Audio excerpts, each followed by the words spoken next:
2014 का वो दौर याद है आपको, जब स्मार्टफोन मार्केट में एप्पल और सैमसंग का एक छत्र राज था। एक बेहतरीन प्रीमियम फोन के लिए 40 से 50 हजार रुपये खर्च करना आम इंसान के बस की बात नहीं थी। सस्ते एंड्रॉइड फोन्स तो थे, लेकिन वो किसी सजा से कम नहीं थे। बार बार हैंग होना, फालतू के एड्स और घटिया एक्सपीरियंस। अभी मार्केट में एक नया नाम गूंजता है, वन प्लस। सिर्फ 22,000 में इस फोन ने वो सभी प्रीमियम फीचर्स दिए जो महंगे से महंगे फोन में मिलते थे। टेक इंडस्ट्री ने इसे नाम दिया द फ्लैगशिप किलर। लेकिन जो ब्रांड दूसरों को किल करने आया था, वो खुद कैसे किल हो गया? आखिर क्यों आज अमेरिका और यूरोप से इसका बोरिया बिस्तर सिमट चुका है और भारत में भी इसका काउंटडाउन शुरू हो गया है? चलिए इस पूरी बिजनेस ट्रेजेडी को आज डिकोड करते और समझते हैं क्या रही वो चूक जिसकी वजह से वन प्लस को अर्श से फर्श तक का सफर तय करना पड़ा।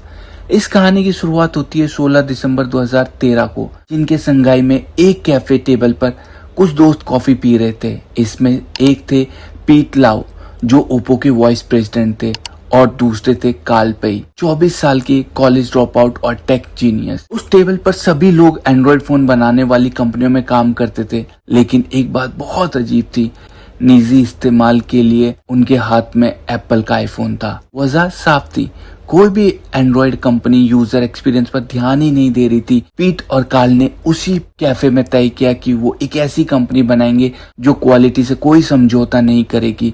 इस जिद ने जन्म दिया ऑनलाइन स्लोगन नेवर सेटल को। नई कंपनी के पास बड़े ब्रांड्स की तरह मार्केटिंग का बजट नहीं था। अगर फोन्स नहीं बिकते तो कंपनी शुरू होने से पहले ही बंद हो जाती। अब कार्ल पेई ने बिजनेस इतिहास का सबसे बड़ा मास्टर स्ट्रोक खेला, द इनवाइट सिस्टम। आप दुकान जाकर वन प्लस नहीं खरीद सकते थे, आपको किसी पुराने ग्राहक का इनवाइट चाहिए था। जो कंपनी की मजबूरी थी वही उसका सबसे बड़ा यूएसपी बन गया। फोन आसानी से ना मिलने की वजह से लोगों में इसे पाने की बेताबी बढ़ गई। जिसके हाथ में यह फोन होता वो खुद को किसी खास सीक्रेट क्लब, रेड क्लब का हिस्सा मानता था। नतीजा, पहले ही साल 10 लाख फोन्स बिक गए और 2018 आते आते वन प्लस भारत के प्रीमियम मार्केट में सैमसंग और एप्पल को पछाड़कर 40% मार्केट शेयर के साथ नंबर 1 बन गया। लेकिन सफलता की इस ऊंचाई पर अक्सर बड़े बड़े ब्रांड्स रास्ता भटक जाते हैं, और वन प्लस के साथ भी यही हुआ। ज्यादा मुनाफे के लालच में वन प्लस ने अपने ही सिद्धांत को तोड़ना शुरू कर दिया। जिस कंपनी ने 22,000 से शुरुआत की थी, उसके नए मॉडल्स 80,000 से 1 लाख के ब्रैकेट में पहुंच गए। जब कीमत एप्पल जितनी हो गई तो लोगों ने सोचा हम वन प्लस क्यों लें, एप्पल ही क्यों ना खरीद लें। प्रीमियम सेल्स गिरती रही, जिसे देख कंपनी घबरा गई और उन्होंने नोट सीरीज के नाम से धड़ाधड़ सस्ते बजट फोन लॉन्च कर दिए। ब्रांड की जो एक्सक्लूसिविटी थी वो हमेशा के लिए डाइल्यूट हो गई। सबसे बड़ा झटका तब लगा जब 2020 में को फाउंडर कार्ल ने कंपनी छोड़ दी और अपनी नई कंपनी नथिंग शुरू कर दी।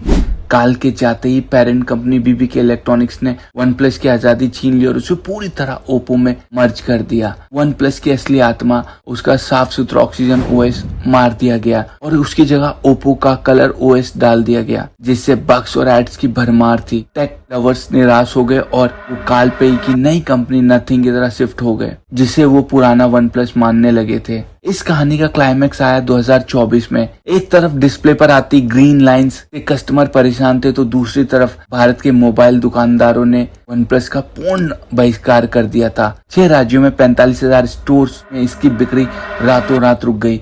जहां सैमसंग और एप्पल दुकानदारों को 18% तक का मार्जिन दे रहे थे, वहीं वन प्लस सिर्फ 5% दे रहा था। ऊपर से खराब सर्विसिंग और अटके हुए वारंटी क्लेम्स ने ऑफलाइन मार्केट से वन प्लस की कमर तोड़ दी। आज नतीजा सबके सामने है।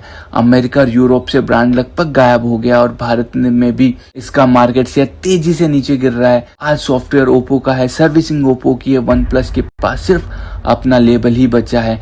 जो ब्रांड नेवर सेटल के वादे के साथ आया था, वो कॉर्पोरेट लालच के आगे सेटल्ड हो गया।